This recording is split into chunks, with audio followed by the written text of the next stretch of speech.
The war in the Middle East still rages on. And while there is a glimmer of hope with hostages currently being released, more and more tragic images are surfacing on social media. If you're on Instagram, Twitter, or TikTok, you've most likely seen these heartbreaking images and videos. Our kids are also on Instagram and on TikTok, and they too are seeing these images. This week on Legendary Educator, I speak with school psychologist Miriam Burlakovsky Correia about how to help our students cope with the weight of war and the tragic images they are witnessing on social media.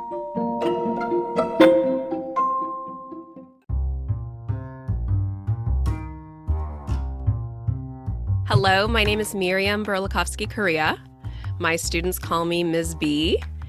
I am a school psychologist, and I have been in education for about 16 years as a school psychologist, or 13. My favorite teacher when I was a child was Mrs. Carroll. She was my fourth grade teacher, and my home life was kind of tumultuous at times, and she was just so calm, and anytime she put her hand on my back, I knew I was safe and supported, and she actually listened to what I had to say and my questions, and just made me feel very safe in the classroom and helped me excel.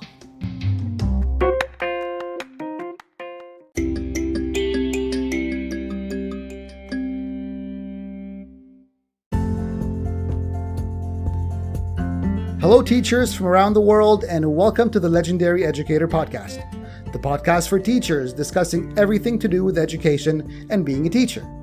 I'm your host, Mr. Ramez, a former teacher and certified instructional coach, and passionate about the classroom and about learning. Before we begin, please take a moment to subscribe to the channel so you won't miss any future episodes as they drop. And head on over to legendaryeducator.com to check out past episodes and YouTube videos. All right, let's begin. Class is in session.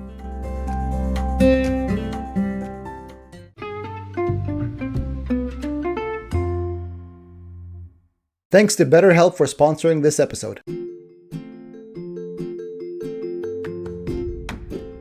Being a teacher is tough. Sure, it's one of the most rewarding jobs you could possibly have, but more often than not, you're overworked, underpaid, not to mention the stress and pressure coming at you from every direction, from keeping your students on track, satisfying the administration with your performance, and of course, parents telling you that you need to pay more attention to their kid, because you don't have 20 other kids in your class. Sometimes you just need to turn it all off and talk to someone, don't you? Well, let me introduce you to BetterHelp. BetterHelp is the world's largest therapy service, and it's 100% online. With BetterHelp, you can tap into a network of 30,000 licensed and experienced therapists who can help you with a wide range of issues. To get started, you just answer a few questions about your needs and preferences in therapy. That way, BetterHelp can match you with the right therapist from their network. Then you can talk to your therapist however you feel comfortable, whether it's via text, chat, phone, or video call. You can message your therapist at any time and schedule live sessions when it's convenient for you. If your therapist isn't the right fit for any reason, you can switch to a new therapist at no additional charge. With BetterHelp, you get the same professionalism and quality you expect from in-office therapy, but with a therapist who is custom-picked for you, more scheduling flexibility, and at a more affordable price. Use the link betterhelp.com/legendaryeducator to get 10% off your first month of therapy. That's betterhelp.com/legendaryeducator. Check out BetterHelp today. You deserve it.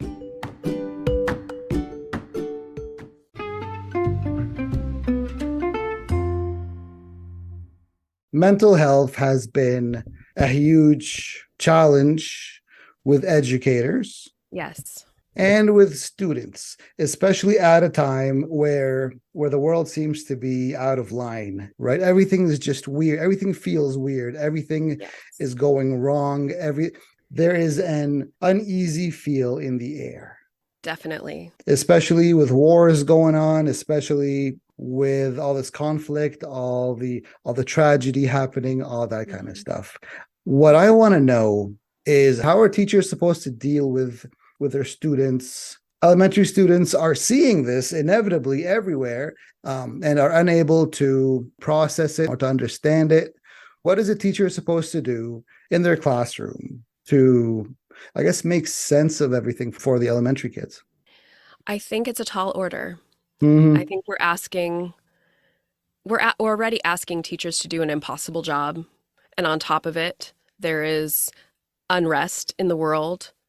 And teachers are, just by virtue of teaching, they're expected to create a psychologically safe environment, physically safe environment, an environment where it's safe to ask questions and be curious and make mistakes. And it's a really tall order. And I think that some steps that you can take are really building the culture in the classroom. Mm. So, from the beginning of the year, setting norms, agreements about mutual respect, about discussing difficult situations and being open and curious and non-judgmental to each other as we move through conflict, teaching emotional literacy so that kids are able to say, when you do this, I feel, Mm. and also knowing their own triggers and coping skills. I think that those two things, well, coping skills, I think, is the most important skill that you can learn, period, in your life. More than reading, more than math, anything else. Coping skills are so needed because you cannot make a mistake and keep going if you don't have that skill. Mm. And it leads to perseverance and growth mindset and things like that. So before we have any of that, we need to know how to cope with our own upset feelings. So modeling that as a teacher, I think, is really important. Setting the stage for, I make a mistake, I'm imperfect. I know that there are hard conversations that we need to have. And if there's an elephant in the room, let's talk Mm. about it. Mm. And doing practices, having set forums for something like that, like morning meetings, restorative circles, things like that, where we know that there's a forum, there's a platform, there's a vehicle already for us to discuss touchy issues and to discuss our feelings. And we know it's coming. There's always an opportunity every day, and we've already done it. We've seen other people do it. And now, oh, it's my turn. I'm Mm. having a rough day. I know how to do this because I've already seen it modeled for me. We understand that students are, I guess, more stressed out these days. This generation seems to be extremely stressed out, right? Our generation, my generation, yes, there was stress. We were, under pressure for the grades and the tests and everything. But these Mhm. kids, there is a heightened, stress in their life. And now with the tense environment that we're living in right now, Mhm. I'm pretty sure that's adding on just to their sort of emotional weight. How do teachers, because teachers are also carrying this weight, the weight of their homes and their personal issues. Now you got the weight of the news and the crises and the tragedy happening in the world. Or even if you're not a part of it, Mhm. inevitably watching this stuff, there's a weight that you carry when you watch this stuff, when you know this stuff is happening in the world, right? How does a teacher go into the classroom and sort of ease that weight with their students? So, first and foremost, they have to have a nervous system that's regulated Hmm. in order for them to help other children regulate their nervous systems. So, part of that is coping strategies, knowing what your triggers are, knowing when your bodily sensations are indicating that you're in fight, flight, freeze, fawn, being able to, on a daily basis, do what I call sort of like a multivitamin. So, working out, meditation practices, gratitude practices, whatever it is, taking time for yourself that helps restore you and regulate you Hmm. on a daily basis, Hmm. not skimping on that. And I know, I mean, a lot of people talk about that and talk about self-care, and it's, da, da, da, da, da, all this stuff. Hmm. But you find what's right for you. It could be prayer, it could be cooking, it could be, I mean, possibly a video game, Yeah, depending sure. on It who could you be are. reading. It could be playing the guitar. It could be Yes, uh, whatever a helps jog. you Yeah, sure. Mm. regulate, Mm. whatever makes you happy and calm and gets you to that peaceful place, Mm. starting the day in that peaceful place and being able to access that peaceful place on a regular basis when you are triggered is the key to modeling it for everybody else. You make it sound so easy. It's not. So, It's not at all. I mean, most adults don't know how to regulate their emotions and their feelings. Mm-mm. How am I supposed to teach my students this? That's right. Yeah. And part of that is also normalizing that you're going to make mistakes. You're going to Mm, mess up and you're going to repair if you hurt somebody's feelings. And you can model all of that. So making sure that you get your daily dose is like the multivitamin part.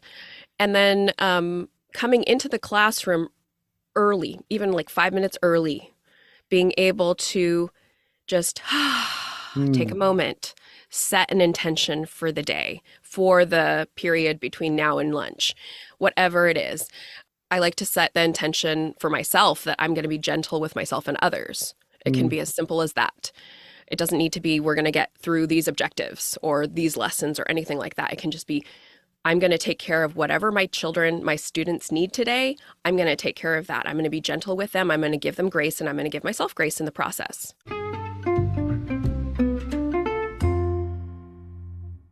I wanted to interrupt this awesome interview to personally thank you for checking out Legendary Educator. I hope you're enjoying this episode and finding benefit in it to take back to your classroom. You know, creating a podcast and producing weekly episodes is actually pretty demanding. It takes time, energy, and yes, even some cost. But fear not, there is a way to support the podcast. Actually, two ways.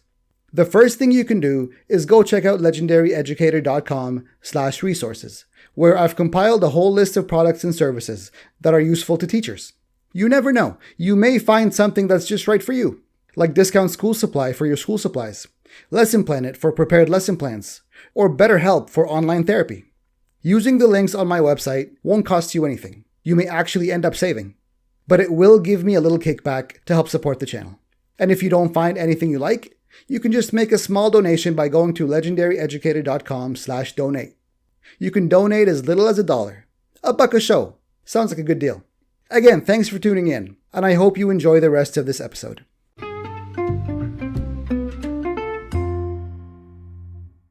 Okay, let's put the focus now on the students. The student comes up to you, hypothetically comes up to you and says, hey, Mr. So-and-so, Mrs. So-and-so, I don't feel too good. I mean, I'm not happy.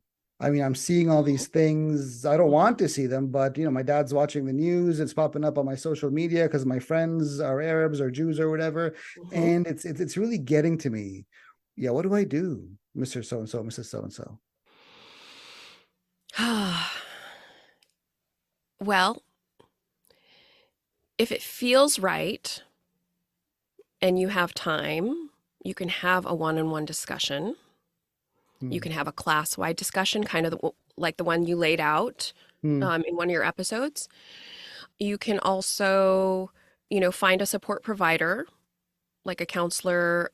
We have outreach mentors here, or the school psychologist, whatever the protocol is at your school. If that child is not going to access learning, and he or she, they are not the only one, or, well, if they are the only ones, you know, then it may warrant a referral in that moment, or it could be dealt with in class. It really depends on your relationship with that student and what's feasible at that time. Yeah, exactly. I was going to say, I mean, this hypothetical situation is based around the idea that the student comes up to you already because they already trust you and they want to talk to you, right? They don't want to go anywhere else. They're coming up to you because there is that relationship that's predetermined.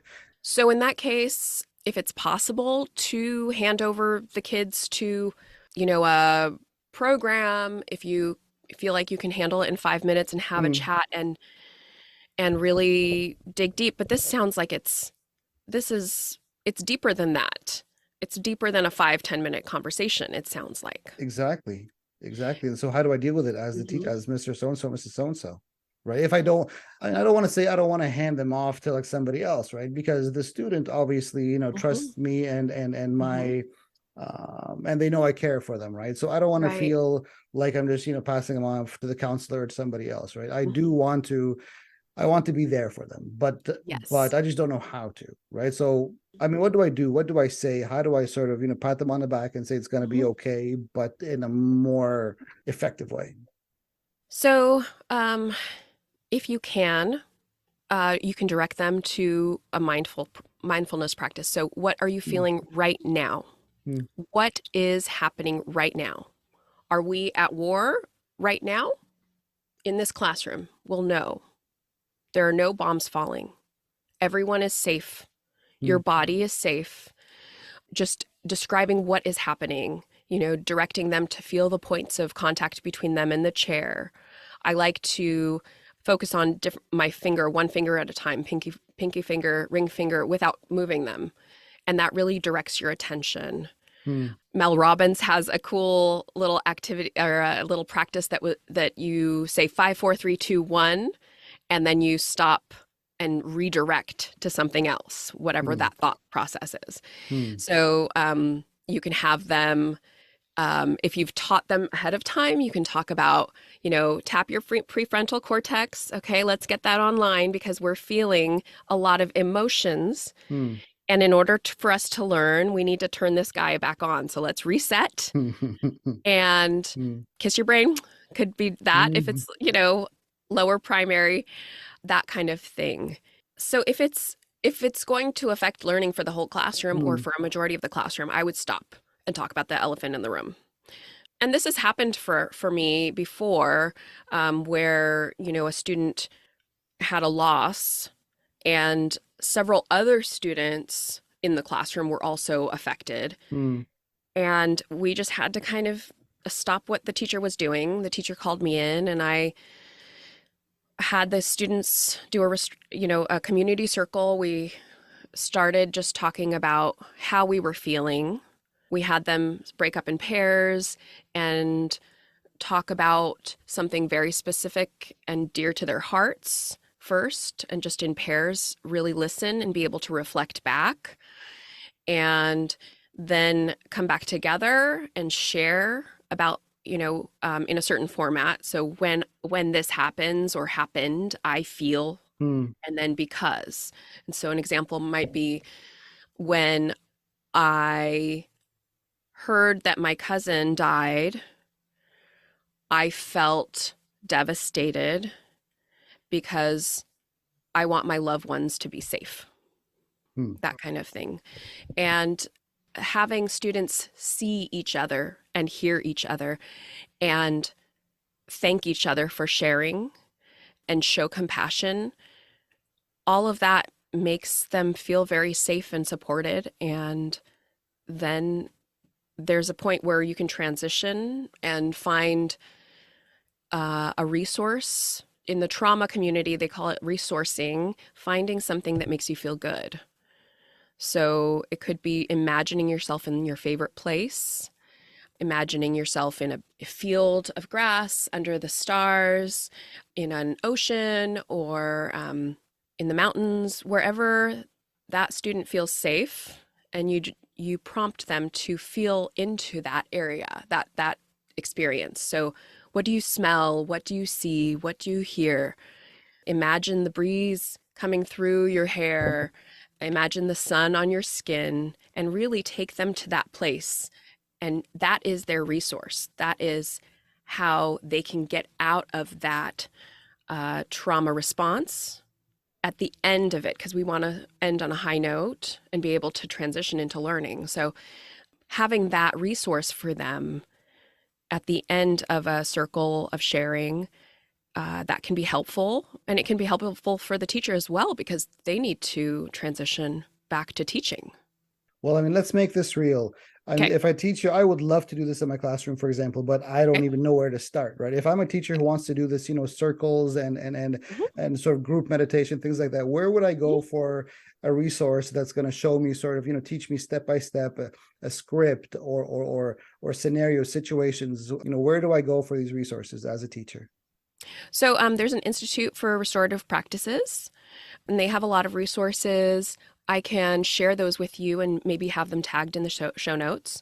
Yes, exactly. I'm going to put them in the show notes when I get them from you. Yes, thank you. I have a number of practices myself that I can share, and let me think. The Trauma Resiliency Model, the TRM, CRM, is a great resource as well. They have a ton of free resources on their website. They also have training.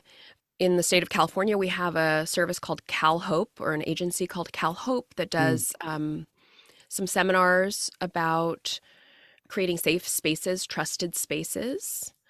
So I can link all of those for you. And I would love that. that's great.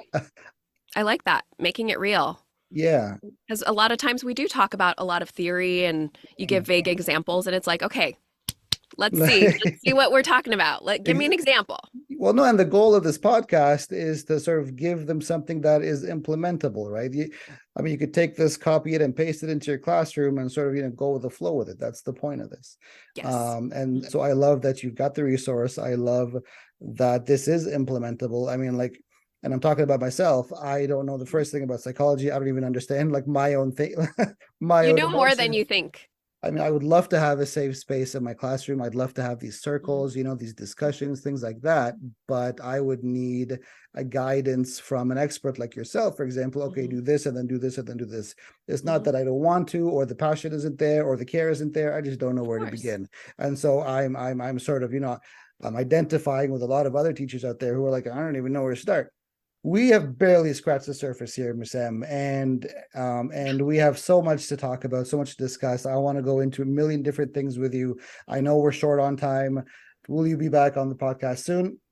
Sure. I'd love to be back. I love it. If I want to check you out and check out your services, where do I go? Oh, thank you for asking. I have a website, Mindful Miri. So it's MINDFUL. MIRI.com, and all of my resources are there. From there, you can see my podcast, my nonprofit for teacher well-being, my app, and many other services and offerings. You are busy. That's fantastic. I will have the links in the show notes as well. I appreciate your time. I appreciate you having me on. Thank you so much.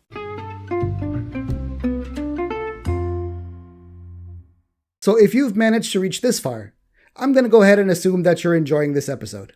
And what better way to show me that you're enjoying the podcast than by doing something to support it financially? It's just the right thing to do. You can go to legendaryeducator.com/resources to find links to products and services. Using the links aren't going to cost you anything, but I'll get a small kickback for every purchase you made. And if you don't find anything there, you can go to legendaryeducator.com/donate and donate as little as $1.